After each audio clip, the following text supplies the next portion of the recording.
Every writer has something that motivates them, and that motivation is never the same.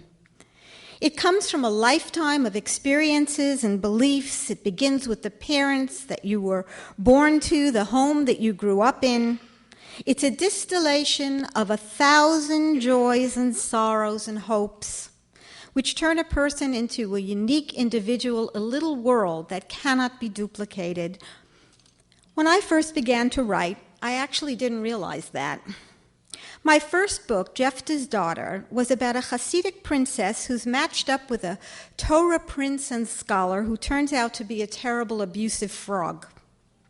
Consciously, I believed that this story was simply handed to me. My son was in nursery school with the daughter of this rich, blonde girl from Belgium.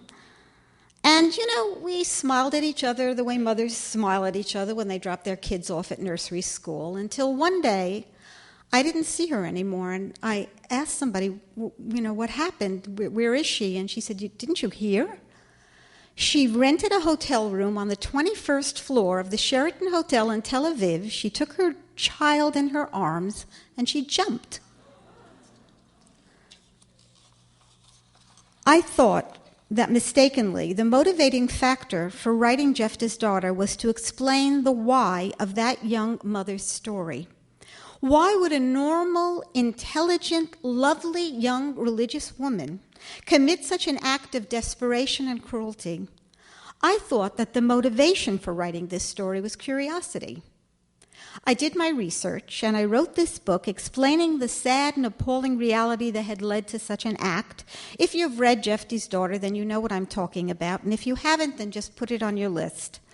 When I chose the topic for my next book, I thought that it too came from curiosity, the why. I read an article in an Israeli newspaper about a young Haredi woman who had an adulterous affair with her equally Haredi married next-door neighbor.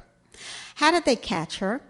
She went over to visit her lover on Shabbat when she looked out the window and saw that the wife and taking the children out for a walk. And the wife unexpectedly came back.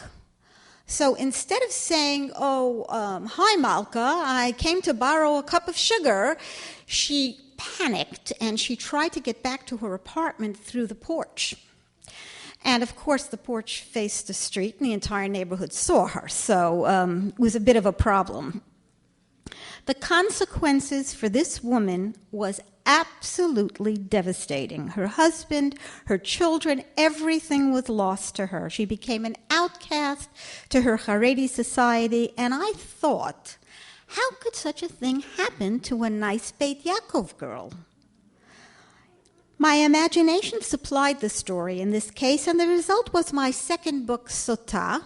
Those of you who know the Bible probably are familiar with the term Sotah. For those that don't, I'll explain that it briefly refers to a woman who is suspected of adultery by a jealous husband, and he has no proof. So he brings her to the temple, and they mix a cocktail of water and dust from the temple floor, and the priests say to her, did you do it or didn't you? And if she says, no, I'm innocent, then they force her to drink it. And if she is innocent, it becomes an aid to fertility, and if it isn't, then she dies the most horrible death possible. So that's a sotah. I couldn't really explain to myself what it had in common with my first book, except that it too was about Haredi women, but aside from that, there really wasn't anything that was similar about the stories. Nor did I understand at that time what kind of an artist I was evolving into or what was the motivating force behind my work. I continued my novel writing with yet another Haredi woman with whom I had become acquainted yet again through the pages of the local Israeli press. This time it was an article about a young white Haredi couple in Bnei Brak who had a black baby. I'm not making this up. This is something that was in the newspapers, and this actually did happen. And the parents were devastated. The rabbis were investigating whether or not this woman had committed adultery, I don't know, with an Ethiopian. I don't know what they thought. Until a few days later, I saw another article, maybe 2 lines in the newspaper, that the grandmother, either the mother of the husband or the wife, I don't remember, had admitted that she had been raped by a black man in Brooklyn many years before, and she had never, ever told anyone until now, with the birth of her black grandson, she had no choice. I also thought that this was, just a coincidence that the story had come my way. I was curious about it, and I wrote about it. And from there, I flew quite a distance to my next story, which took place in Europe during the 1500s. It was a story of Dona Gracia Mendez, the richest woman in Europe. And it came to my attention, as the others had, purely by chance. I was in a used bookstore in Jerusalem, and there was a box on the floor, 2 for 5 shekel, and you dust them off, and the pages are yellowing and they're falling apart, and you see what they've got. And I picked up this book by Cecil Roth, published by the Jewish Publication Society, called Dona Gracia and the House of Nasi. Now, I had an excellent Jewish education. I was in the Hebrew Institute of Long Island, an Orthodox Hebrew day school in Rockaway, from second grade through high school. And I learned Jewish law and the Bible and the prophets and Jewish history and Jewish language. And never, ever did I hear a word about Dona Gracia Mendez or about the Inquisition. This was a remarkable woman. She single-handedly saved the Jews of Portugal from the Inquisition. And she used the sailing ships of her great commercial enterprise based on the pepper trade with India and her banking houses that was lending money to the kings of Europe to help get them out of Portugal and to lands where they could practice being Jewish without having to fear. She herself found refuge, oddly enough, with the Muslims, with Suleiman the Magnificent in Istanbul. And if you go to the old city of Jerusalem and you see the walls around the old city, well, that was built by Suleiman the Magnificent, Dona Gracia's protector and friend. So remember that next time you go. It's a very interesting fact. And visit the Dona Gracia Museum in Tveria as well. And as I said, I thought that story was also by chance. And then came my great revelation and my moment of self-understanding that nothing that I had undertaken to write was by chance. Every single story that I had chosen to write had actually chosen me for a very specific reason. Of all the stories floating out there in the world, the millions and millions of tales that I could have chosen to talk about in my books, I had chosen to marry myself to particular ones for one reason and one reason only. What that reason was, I finally realized when I decided to open up my files and take out the first book I had ever written, a book that at that time had never been published. It sat in my office gathering dust, and I took it out and I opened the pages and I started reading it. I had titled it Chains Around the Grass, in memory of the low-income housing projects where I spent my sad and lonely childhood, a housing project in which every blade of grass was closed off to us children with metal chains. As I read it again after so many years, I was astonished. It was the kind of book that an author cuts open a vein, dips in the pen, and then begins to write. And what I finally understood after revisiting that book was who I was and what my true motivation has always been in everything that I write. In one word, it was about injustice. I was a child of American Jewish dreamers whose dream had turned lethal, finally destroying them. It was a promise gone bad and a life wasted. It was a story of good people struggling for a better life, manipulated by their own capacity for faith in the goodness of the system in which they lived. It was the height of injustice. I looked back on all that I had written so far at that time and was startled to find that for all their diversity, at their core, that this was true of all my tales. That realization was for me a profound insight into my ethos as a writer.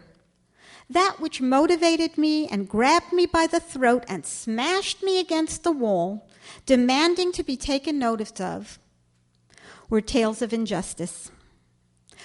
For what was Jephthah's daughter, if not a tale of terrible injustice? A young girl married off to a man who presents himself as an Eloi and a scholar and a saint, when in reality he's a pervert and a sinner. And what was Sotah, if not the tale of inequality and injustice between the sexes, when the adulterous woman is hounded and destroyed and the adulterous man gets away with it and nothing happens to him at all? And what was the sacrifice of Tamar, if not the terrible injustice done to an innocent child, branded by the cruelties and crimes and prejudices of the society and the man and woman who had given him life? And then there was the Inquisition itself, the greatest injustice perpetrated on the world until the Holocaust, the unjust suffering of innocent Jews who merely wished to practice freedom of religion. With this knowledge, I embraced my next project, the ultimate tale of the unjust way in which the world treats the Jewish people. It is the story of Holocaust survivors and the terrorist abuses against their children and grandchildren in Israel. The Covenant is the story of the attempt to rescue a young Israeli doctor and his small daughter abducted by Hamas terrorists in Israel. And of course, it's based on Nachshon Waxman. The Waxmans are my dear friends. Yehuda and Esther were my neighbors, and I spent a week at their house from the time that we found out that he wasn't coming home until the time that we found out that he was never coming home. But just as important, it is also about the injustices of the world media towards the people of Israel, their wrong-headed transformation of cold-blooded killers into misunderstood underdogs of some imaginary independence movement. It was the truth that I, as a survivor of the worst terror attack in Israel, the Passover massacre at the Park Hotel, had been born to write. It was a tale that I knew to its core. As many of you know, for the past 14 years, I have run a mailing list in which I send out information to counter the media lies that sometimes feel to me like a tsunami. I admit that sometimes my work feels like I'm in a boat in the middle of the ocean with 50-foot waves and all I've got is a teaspoon to bail myself out. But what I have learned is that we have entered a new age in which the major media outlets no longer have a monopoly over what the public hears and believes. And all of the people on my mailing list, and I hope you will join by going to my website, naomiragen.com, and clicking on mailing list, every single one of the people, all 10,000 of them, and all of the people on their mailing list, which are hundreds of thousands of people altogether, each one of them has their own teaspoon, and together, it's more than just a teaspoon. It's a way to really change the perception that people have of what is going on in Israel. It's a way to immediately correct the media lies that are brought forth, and you can, with the magic of the internet, you can immediately send out the truth, and this is a wonderful weapon that I hope all of you will join me in using. I first began this mailing list to keep in touch with my readers, but afterwards it became almost sort of like psychiatric help for myself, because during the Intifada, I could not believe what I was reading when I was seeing the same stuff with my own eyes. And it really was during the Intifada that I began to understand what was happening to the Jewish people and how the onslaught of the media was really, it was just as bad as the terror attacks against us. And it was really just unprecedented in history. And we're still going through something very similar. When I read about what I was seeing with my own eyes, I just was astonished by the bias. Free and independent journalists had simply disappeared from the face of the earth. Far from reporting the news, what we got from the media and what we still get most of the time are euphemisms hiding the bitter truth about the world, which is now engaged in a bitter war against militant Islam. I'd like to give you just one example of how the media uses these euphemisms to change how we perceive events that are going on in the world. My fellow blogger Daniel Pipes put it simply: the mainstream press simply refuses to use the word terrorist. As an example, Pipes takes the reporting of the horror at Beslan. Do you remember Beslan, when all those school children were rounded up inside school the first day of school, and the Chechen rebels came from Chechnya to hold them hostage, and later wound up murdering hundreds of children and their teachers? If anything was ever a terror attack by depraved people, how did the press report the work of these child murderers?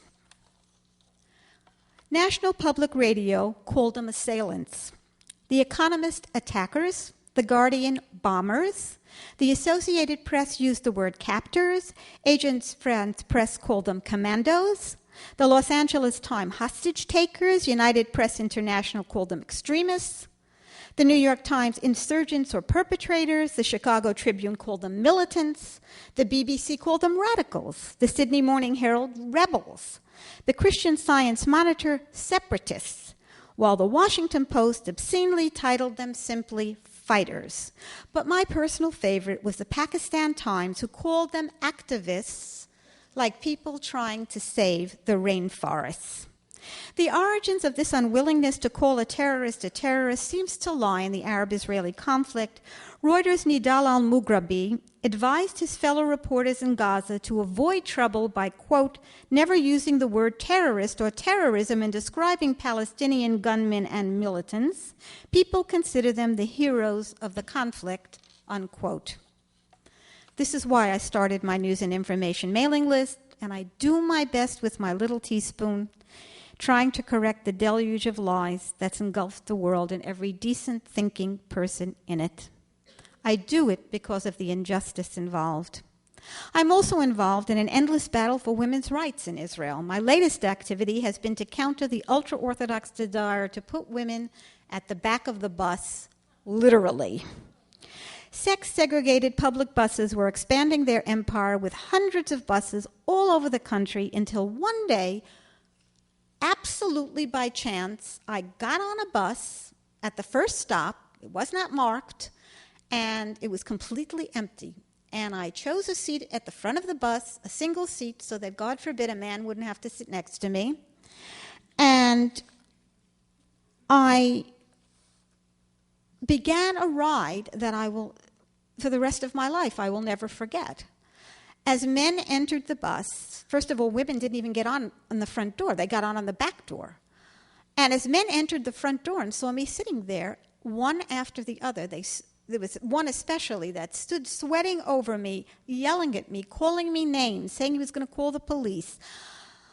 You know, at a certain point, I understood I wasn't in Kansas anymore, and that there must be something special about this bus. But, you know, if people are so abusive to you, you cannot, I understood Rosa Parks, you cannot at that point put your tail between your legs and crawl to the back of the bus. So I sat there, and I looked at him, and I said to him, look, if you can get a copy of the Code of Jewish Law, the Shulchan Aruch, and show me where it's written that a woman is not allowed to sit in the front of the bus, I'll move to the back.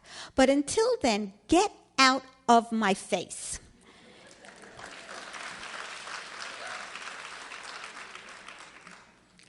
I got home and I was really close to tears. I was shaking. I called the bus company and I said to them, is there now a new rule that women have to sit in the back of Israel's public buses?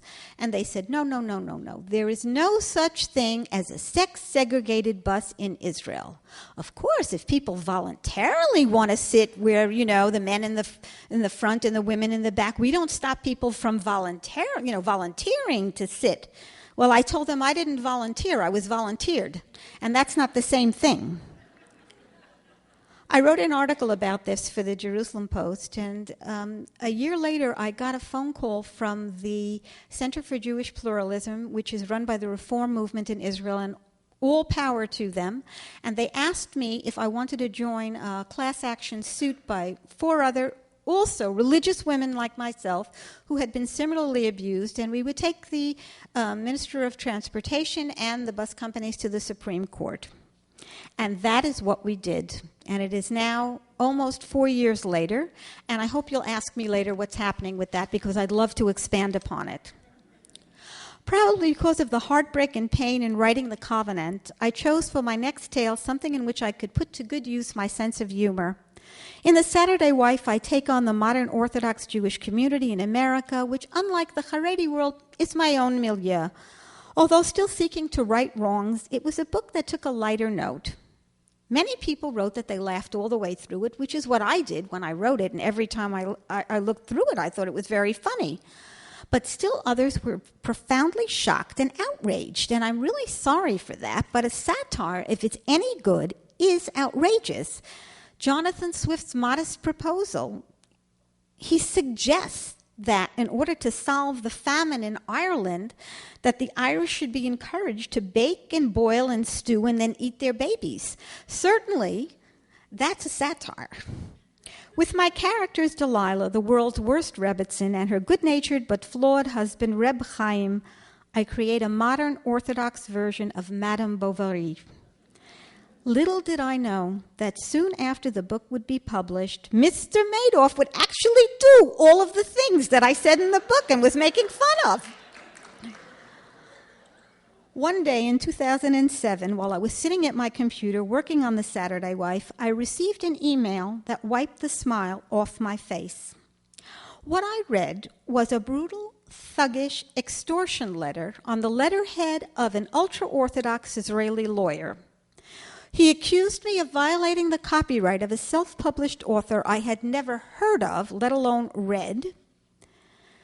And he demanded, and I quote, considerable and sizable sums of money within 5 days, or else threatening in true mafia fashion to destroy my career and reputation if I didn't pay up. Quote, your future is in your hands. Be smart. Take the hint. I thought about ignoring it completely, but to be on the safe side, I contacted a lawyer who told me that I should go to the police. But not wanting to make a big deal out of something so ludicrous and ugly, I said to him, look, just write a letter, prepare an appropriate reply, tell him I'm not going to give him 2 cents, I never heard of this person, I never read this book, there's no similarities at all between our 2 books, and just, I put it in his hands to take care of. Late one night, my cell phone rang, and my husband happened to pick it up, and it was this ultra-Orthodox lawyer. And my husband asked him not to call us at home and told him he'd be hearing from our lawyer. And the very next day, we faxed him our reply. 2 days later, I was awakened by a very early morning phone call from a reporter who wanted my reaction to the injunctions issued against me in court. What injunctions? I asked, shocked. It turned out that after receiving my reply, the Haredi lawyer and his client had shown up in court swearing to the judge that it was impossible to contact me, that I was about to flee the country with all of my assets, and demanding that the court convene a special ex parte session, which means only one side gets to present their side of the case, and issued 2 injunctions forbidding me to advertise or sell The Ghost of Hannah Mendez, a book that I had worked 7 years on. What the judge could not have known, of course, unless he'd read both books, was that the so-called evidence they presented was completely fabricated. They had made up quotes that didn't appear either in my book or in her book, and had underlined them to show the similarities between the 2 books and the so-called how I had plagiarized her book, when their actuality there were no common quotes between these 2 books. And it would have been magic if there had been, since I never read the book. Amazingly, the court granted their request and issued the injunctions, and the weekend papers all had the story on page 1, even the Jerusalem Post, where I used to work. And when I called them up furious, I said, well, why didn't you ask me for my side of the story? They said, okay, you write your side of the story. And they put my side of the story on page 9 on a Tuesday, and they titled it, I Am Not a Plagiarist by Naomi Ragen, which sounds like Nixon, right? I was sick with disgust. 2 weeks later, showing the judge my evidence, he immediately canceled the injunctions, but the damage had been done. Right from the beginning, I made the decision on principle that I was innocent and I wasn't going to be extorted. When I didn't cave in, the same Haredi lawyer filed 2 more baseless suits against me, this time on behalf of a born-again Haredi woman who had been after me for 14 years and her good friend, a Bubover Chassid. Both of them now had a perfect bandwagon to jump onto to punish me for my unforgivable crime of suggesting in my books that their perfect Haredi world could use some improvement. 4 years and so many postponements and delays on the part of the Haredi lawyer later, I'm still fighting hard, but it's taken its toll. I've gone through a terrible ordeal. More than the legal bills which long ago reached nightmarish proportions, I awoke each morning terrified of looking at a newspaper or turning on my computer out of fear of finding another libelous article planted by the other side. But a person has only one name. In all his life, he will never have another. Protecting that name is priceless to me and to every person who has lived a blameless, decent life. As we speak, I await the verdict of the Israeli judge. I pray he will actually read my book and those of my accusers. I pray that he knows English. I pray that he will be just, but whatever he decides cannot alter what I have been through. It has been a trial of terrible, terrible ordeal. But strangely enough, there's a bright side to all of this. I have come to understand that every ordeal is also a journey of self-discovery. And this one has, oddly enough, enriched me spiritually, even it has drained me financially. I discovered who my fair-weather friends are and who, surprisingly in many cases, and in ways that could not have been predicted, my true friends are, willing to do everything they can to help and support me. It's really a gift to learn what is real in the world and what is fake.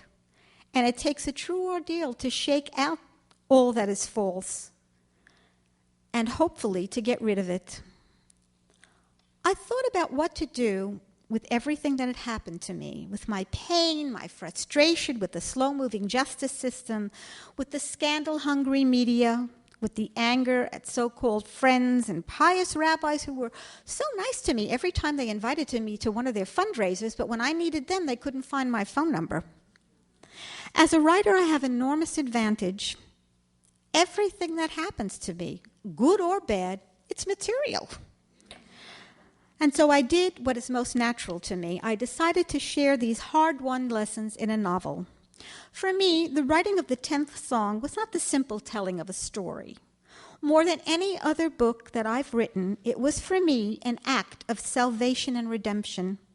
At a time when I felt that my entire life was on the verge of being destroyed by enemies who had come out of nowhere. People who, for the basest reasons, sought to take from me everything that I cherished and I had fought for and I had worked for all my life to achieve. I found myself staring up from the darkest pit towards a barely discernible ray of light. Perhaps every human being must find himself or herself in such a place at least once during their lifetime. Perhaps it's one of those stops that we're forced to get off at before the train comes along, taking us forward towards the rest of our lives. God wills us to sink so that we might get up again and begin to walk forward from a higher place we could never have reached without experiencing such heartache. The 10th song is the story of Abigail and Adam of Brookline, Massachusetts, whose comfortable, well-ordered life falls apart as mine did without warning and through no fault of their own, except that they have been successful enough to become someone's target. On a perfect Indian summer day, Abigail Samuels walks through her beautiful home out to the street, greeting numerous friends along the way, exulting in her life. She's on an errand that would bring joy to any mother's heart. She's going to arrange the catering for her daughter's engagement party to Seth, a Jewish mother's dream, handsome, Jewish, fellow Harvard law student. They even go to the same synagogue. And then Abigail looks up at the swaying old trees, suddenly feeling afraid. Kenina-hurra, her grandmother would have said, meaning more or less, may the evil eye keep shut. In the Middle Ages, all good fortune would have routinely filled the recipients with dread. One would have had to bang pots or compose amulets to ward off the fury set loose by such joy as hers. Her feeling is prophetic, for the very same morning Abigail Samuels and her family go from the perfect life to a pitched battle to save everything they've earned, created, and enjoyed in an entire lifetime of hard, honest work against an unexpected and unknown enemy. It's not the first battle of the Samuels family. 5 years previously, Adam had discovered a little lump that turned out to be a malignant sarcoma. I know something about that because I went through that with my own husband. In fact, the diary that I kept during those days I used in this book. It's deeply personal and revealing, and I think it will resonate with any loving couple facing any kind of crisis. The comparison also between doctors and lawyers is well taken, for in both cases, your lives are at stake, you're at their mercy, and you're hemorrhaging money because you have absolutely no choice. I really can't say more about the plot because I hate writers that ruin the plots of books, their own or others. And what I'd like to do is to introduce you to some of the characters briefly. Who is Abigail Samuels? She's a woman who gives everything of herself to her husband, telling herself that what he wants is what she wants, pretending even to herself that that's true, until she can't avoid the truth, when that everything is gone. Who is Adam Samuels? An honest, decent man who wants to give his family everything, whether or not they want it, who puts himself really last on the list. And who is Kyla Samuels, their daughter? She's one of those overachievers, and you probably have one in the family, I'm sure, that parents never worry about. You know, it's always the kid that gets the great grades, and they have lots of friends, and they're always popular, and they don't seem to have any problems in life. And so as parents, aren't you a little bit afraid of them?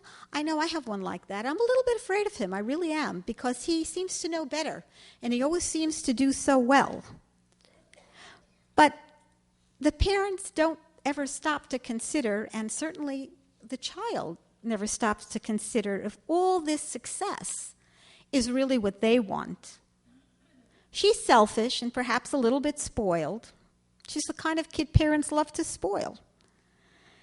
And she goes from pleasing her parents to pleasing her boyfriends until suddenly her world falls apart and she has no choice to finally look at herself in the light of brutal truth and to see if this is the life that she wants and if the man she has chosen to marry is really the man that she wants. Abigail and Adam are probably one of my favorite couples in the books that I've written. They're religious, they're decent, they're honest American Jews who have earned everything that they own, and they're deeply involved in their community and in their synagogue, and they deserve the comfortable life that they've made for themselves. But even with the best of relationships, this kind of onslaught tests love and pulls it to its limits. What happens to a family in a situation like this? How do they survive? How does the community supported behave towards them in their time of need? What resources do they have to fall back on, and who can they turn to? The answers to this, in my book, are surprising, heartbreaking, and most of all, I think, enlightening. Their story, the story of Abigail and Adam, is the story of every single one of us at a certain point in our lives. There's never been a life that's been untouched by injustice or evil. And if I had time and I sat down with every single one of you, which I wish I could do, I'm sure you would share with me your own tale of some of the personal challenges that have come your way out of nowhere. Why is it that the things that keep us up at night worrying never happen to us? It's always those things we never considered that come out of left field, we never gave a thought to, that come up unexpectedly. Unearned, undeserved, unexpected, which why it really makes no sense to worry. Why did I call this book The 10th Song? The Bible in the Midrash Tanchuma in Bishalach talks of the 10 songs that mankind has to sing, and that it has already sung 9. When our lives are full of despair and we think that the trials that God has sent our way are too difficult for us to overcome, there's always a 10th song. I read these words on meaningfullife.com, and they're based on the words of the Lubavitcher Rebbe. We don't sing when we're frightened, despairing, sleepy. We sing when we are pining after one we love, when we are yearning for better times, when we're celebrating an achievement or anticipating a revelation. We don't sing when we're complacent. We sing when we're striving for something, or when we have tasted joy and are climbing it to the heavens. Song is prayer, the endeavor to rise above the petty cares of life and cleave to one's source. Song is our quest for redemption. We sang on the night of the Exodus in Egypt. When we Jews faced the sea and saw no way out, God parted that sea for us. The 10th song, says the Midrash, will be the Shir Chadash, the new song, the song of the ultimate redemption. And this is a redemption I really do believe is on its way, and I really do believe will come. It's a redemption that's global and absolute, a redemption that will annihilate all suffering, ignorance, jealousy, and hate from the face of the earth, a redemption of such proportions that the yearning it evokes and the joy it brings require a new song, a completely new musical vocabulary to capture the voice of the creation's ultimate striving. In the lives of the Samuels family, I hope to create a metaphor for the lives in each and every one of us who strives to overcome and to face, I think, squarely the unfairness of life, the ordeals that take the form of court cases, diseases, divorces, sudden deaths of loved ones, and all those things we feel we cannot overcome. You know, sometimes something happens to you and it's so terrible, and then you overcome it and you say, well, it was in me all the time. You know, it's like if you're in a concentration camp and there's this big wall and you say, well, I could never climb over that wall. But if the Nazis were chasing you with dogs, you would climb over that wall. You would jump up the wall and you'd climb over it because it was in you all along. You needed something to bring it out. But sometimes that's not true. Sometimes you really don't have it in you. The things that God sends us are really, really too hard. And when that happens, you need to take that leap off the cliff. You need to take that plunge into the sea, and God parts it for you because it really is too hard for you, but it's not too hard for Him. And I really, really believe that that's true. It's about the nes in the word nisayon. Nisayon means ordeal, and the word nes means miracle. And inside the word ordeal, there is the word miracle. The road to joy and peace and to salvation is really through the rockiest terrain, the most slippery slopes. But once we do endure and we reach the top, the vistas before us can be so remarkable, so beautiful, so wonderful, that our heartbreak will be replaced and we will live our lives on a higher level forever afterwards. May you never, ever know trials. But if they should come to you or those you love, may you experience the miracles that come your way as you climb upwards towards a new beginning, as you sing your 10th song, along with the rest of mankind, to make a better world, a peaceful world, a world we cannot even imagine until we make that climb to the summit, wiping away our tears and seeing ourselves and the world in a clear new light. Truman Capote once said, any work of art, provided it springs from a sincere motivation to further understanding between people, is an act of faith and therefore an act of love. The 10th song is my act of love to you. I hope you will accept it and that it will change your life for the better. Thank you very much. In discussing a previous novel, The Saturday Wife, you mentioned that you could imagine seeing Britney Spears in the role of the Rebbitzin, and Sacha Baron Cohen perhaps as the rabbi. So I wondered, in the case of the 10th song, whom you might see as Abby or Adam or Kyla and any of the major characters in the book. Oh, gee. I don't know. I think maybe Julia Roberts could be Abby. Lovely, yeah. I'd have to find a redhead to play Kyla. And who would be the husband? I always like Brad Pitt in anything, so. But I don't think I would make him the husband. I don't know. I take audience suggestions for this, since the likelihood of this happening is not great, because unless I write a book about vampires and Mayor Sharam, there's never going to be a movie made from any of these things. So. All right. Well, thank you. And the 10th song is set in, well, at least in part, in Boston. Right. And so I just wondered what role Boston has played in your life, and how you've come to know the city and the suburb, Brookline in particular, and Coolidge Corner. Oh, well, my son got a fellowship to Harvard. I'm so glad you gave me an excuse to say that. That's wonderful. Oh, my God, I was wondering how I was going to fit this Mazel in. tov. Okay. Anyway, he was at Harvard. He got a PhD from Harvard. See, thank you very much. Sure. And I came to visit him many times. He was there for 6 years, and he was married and had some kids at the same time. And you know, the kid's out of the country, and you go visit him, and you go every year, at least once a year, to see him. And I got to really know Brookline. And I was thinking about a good setting. Where's a place where, you know, is a beautiful Jewish community, and everything is perfect there, and the people who live in those lovely corner homes, I don't know if you know Brookline at all, but, you know, they're just beautiful. Just couldn't be a nicer place. And I just considered the lives of the people who live in those wonderful, you know, the manicured lawns and the perfect houses, and what would happen to them in a situation as I described in my book. And Brookline seemed the perfect place for it. Yeah. I don't know if they'll think so in Brookline, but we'll soon see.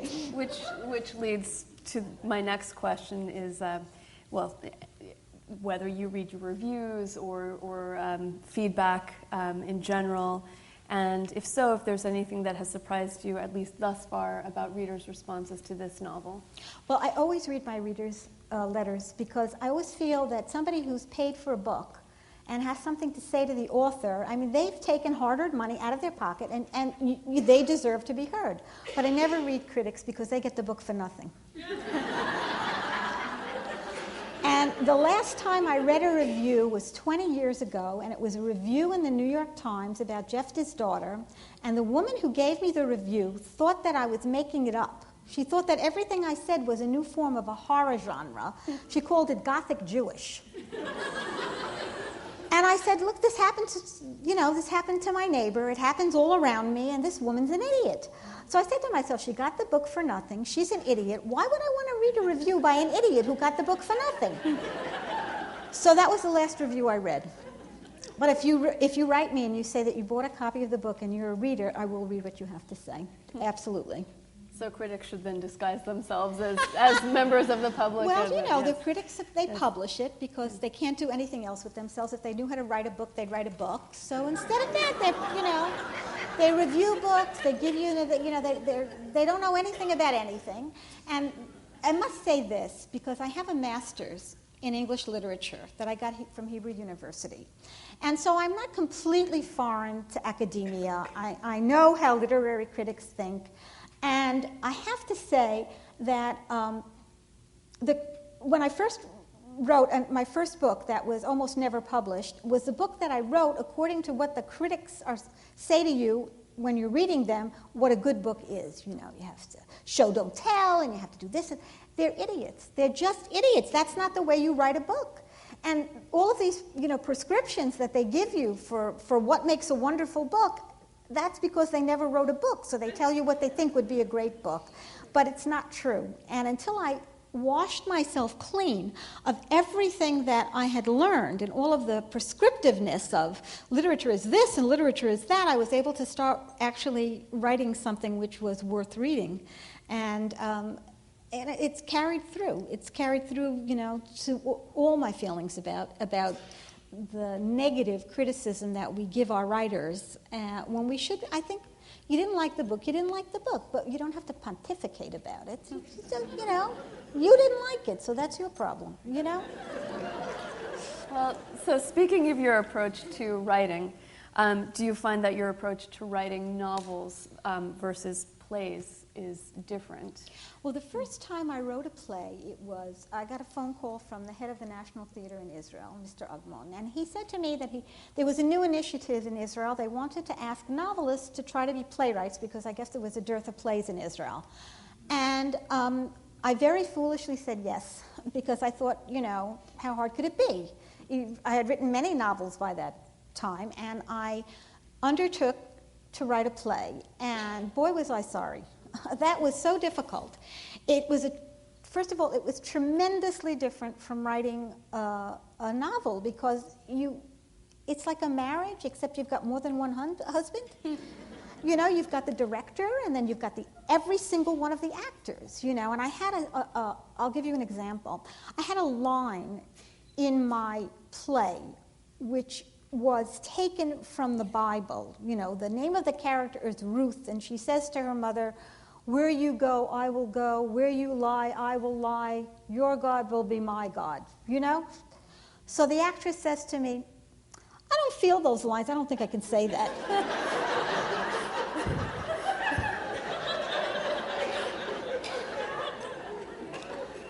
So, if you have a character in a book and you tell her to say something, sometimes my characters also don't want to say what I want them to say. I won't say that never happens, but they don't talk back.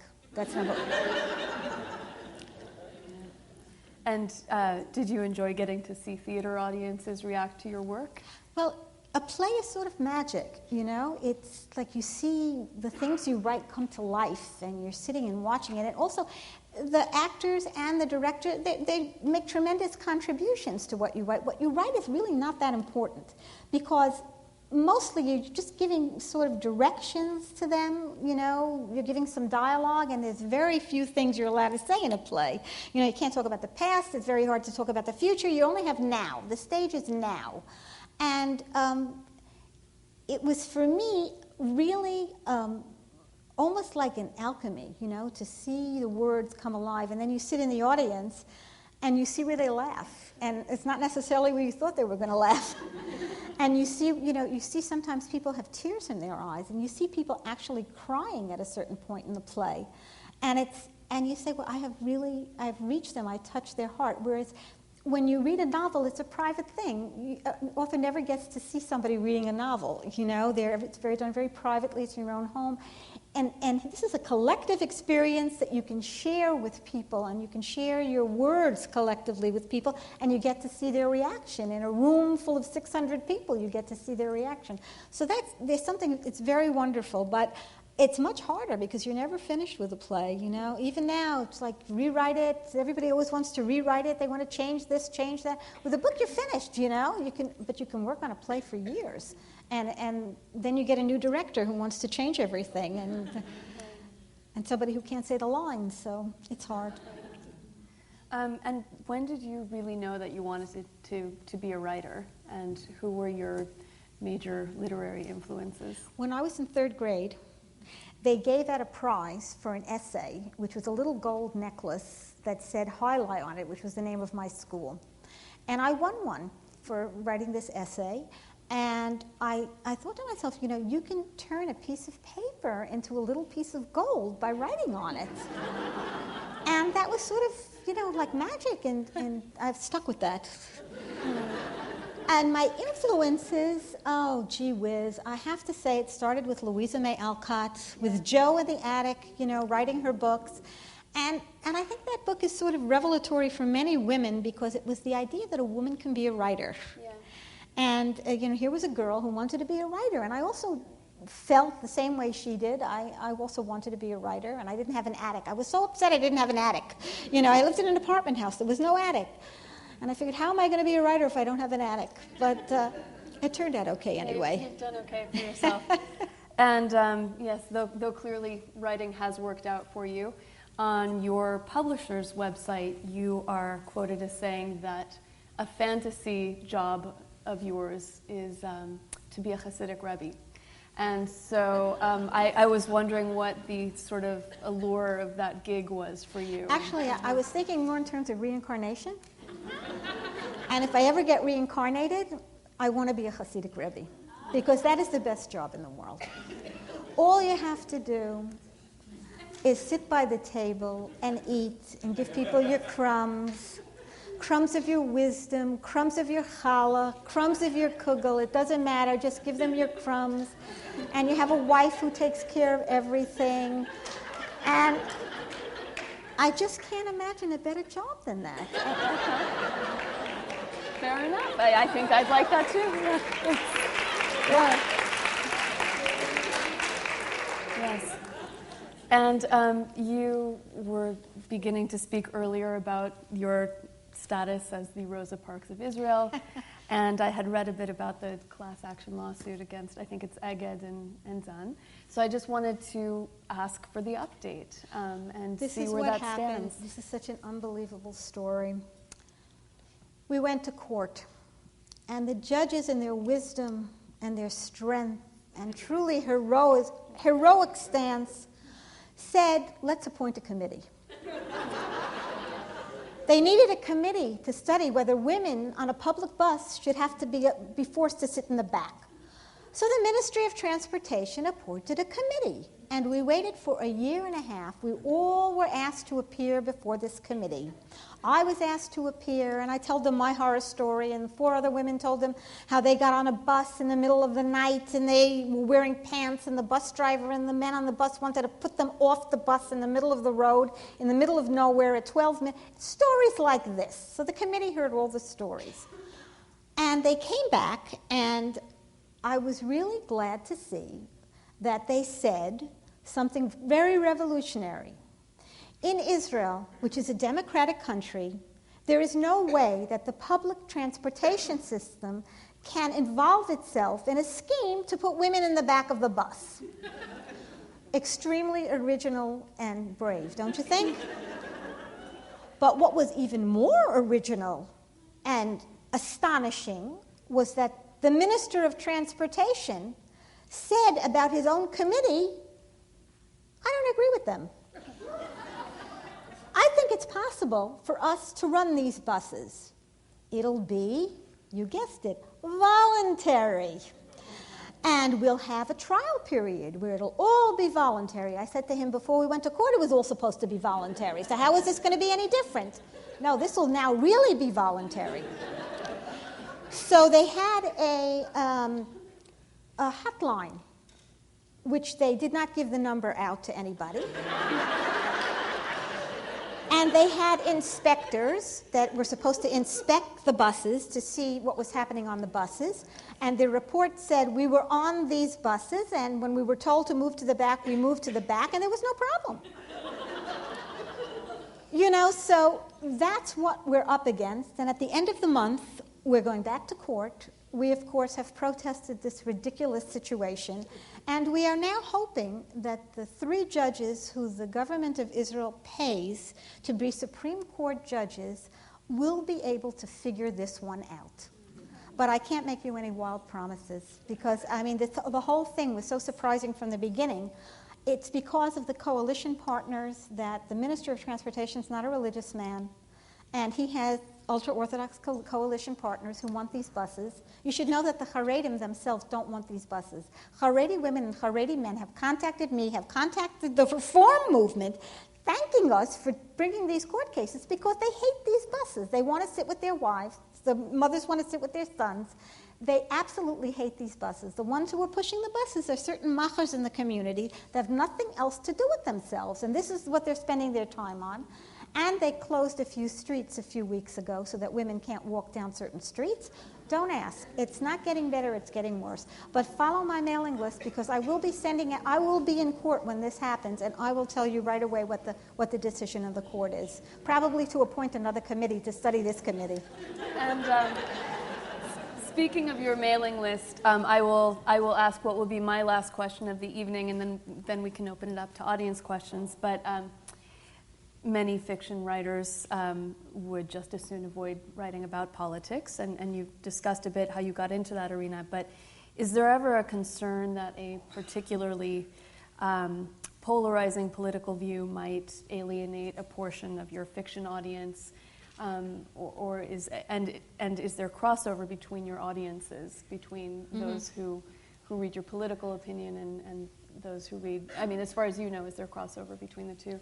I think there's definitely a crossover, and I think that the people on my mailing list are also the readers of my books. And I think at a certain point, people just say, I don't agree with her. She has her opinion. I mean, everybody knows how I felt about your last election here in America. I mean, I didn't make any bones about that. I was very clear about where I stood. And there were a lot of people who were angry, and they dropped off my mailing list. I had about 500 people who dropped off my mailing list. So it went down to 9,500, so big deal. I can live without them. But most people, I think, they are grateful that I am not politically correct. They're grateful that I tell things the way it is, and I also that I get the news first. You hear about stuff that goes on in Israel 3 days later, if at all. But when I wake up in the morning and I put on my computer, I know everything that's gone on in Israel, from the minute that I wake up in the morning, and I send that out to my mailing list. So many times the readers of my mailing list are up on topics that the rest of the public doesn't hear about for a long time, if at all. And I think people are grateful for that. And, my personal opinion is not everybody's personal opinion, but I think we have a rapport, my readers and also the people on my mailing list, that I respect them, and I respectfully agree to disagree with them, and they respectfully agree to disagree with me. If somebody sends me a really off-the-wall, nasty, email, which is completely unreasonable, I try to answer them the way, the sage Hillel says, a gentle answer turns away wrath, and I try to do that, but I lose my temper too. So I have this button that I press, which is a boot-off button, and then they're off my mailing list forever and ever, and they can never come back. But that doesn't happen very often. What was your opinion about the election in this country? Which election? Which one? I assume she was Which one were you talking about? The presidential election, or the one we just had? No, the presidential. I told them that Obama was going to be bad news for Jews and for Israel. I told them that.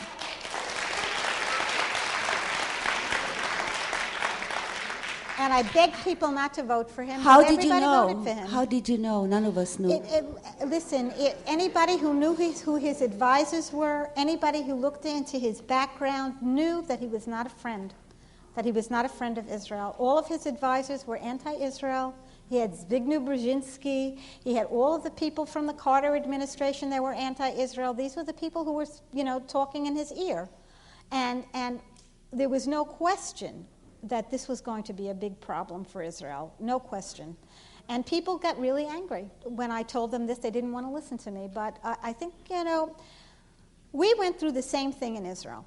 There were signs, and all these people, they want peace and they want to change things and they want things to be different and everything, and you signed the Oslo Accords and everything like that, and there was no one who could convince you not to vote for them, because if you didn't want to vote for the Oslo Accords and for all the people that were behind it, then you were a warmonger and you hated peace, and you were against you were just a terrible person. That's how they made you feel. We went through that.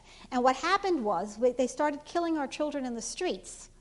That's what we suffered. And I said to people, this is what we went through. And if you do this thing because it's politically correct and because you think that you're going to make things better for yourselves as Americans, you're not. Because a lot of people said, well, we have to vote what's best for America. We can't just vote what's best for Israel. And I said, in this particular case, you can vote for the person who's going to be best for Israel and best for America, because Obama's not going to be good for America either. Hi.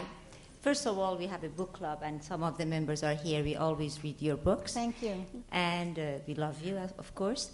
From the beginning of your book writing with Jephthah's Daughter until the last one, Saturday Wife, I think you yourself has had a process in your religious thought, meaning I think you're being a little bit less orthodox, if I can say. Am I right? No. Okay, so in my defense, I think with your first pictures on your books, you had covered your hair, and now you're not. So Right. That's the only thing that changed. And the reason that changed was because of my play, Women's Minion, because the woman involved was an ultra-Orthodox woman, and they wouldn't let her see her children because her husband had committed adultery and she wanted a divorce, and she got the divorce, and he said, "You're never going to see your kids again," and they were, very young. And I said, if this community, if the ultra-Orthodox community will not let her see her children, I'm not covering my hair until she gets to see her children again, because I don't want to be identified with this community until that happens. So I'm still waiting. But, and also a rabbi told me that you don't have to cover your hair, so that was another thing. But as far as my religious beliefs, I think they've gotten deeper and deeper as time goes by. And my last book is The 10th Song. And I think if you read that, you'll see where I'm coming from religiously. And maybe, I don't know, maybe you're right about a different slant, about my looking at things a little bit differently when it comes not to halacha and not to observance, but to the way that we have our relationship with God. That's exactly what and I meant. that really has undergone a change, because you used to think that everybody with the black coat was a scholar and a saint, and now I don't look at people from the outside at all. I don't care what they're wearing. It makes no difference to me. I can meet somebody that's dressed in a mini skirt and a tank top, and she can turn out to be one of the most wonderful spiritual people you'd ever want to meet. And you can meet somebody with a long coat and a beard who's a terrible, terrible human being. And vice versa. You can meet somebody with a long beard and a coat who's a holy person. It's not mutually exclusive. I just think that I really don't look at the outside anymore. And that's something I've really learned. Hi, Naomi. Hi. When I read The Ghost of Hannah Mendez, I had that feeling that you actually were there writing the book in those places, Portugal or Gibraltar or Venice, Italy, and so on. So my question is, were you there when you wrote it, or is it part of your research? No, I was there. I made it my business, which is why it was so infuriating when I got this lawsuit. The Ghost of Hannah Mendez took me 7 years, because I went to Spain, I went to Portugal, I went to Venice, I went to London, I went everywhere that she had gone. And I heard her whispering in my ear. That's all I can tell you. And you can call me crazy, call it mysticism, call it my muse.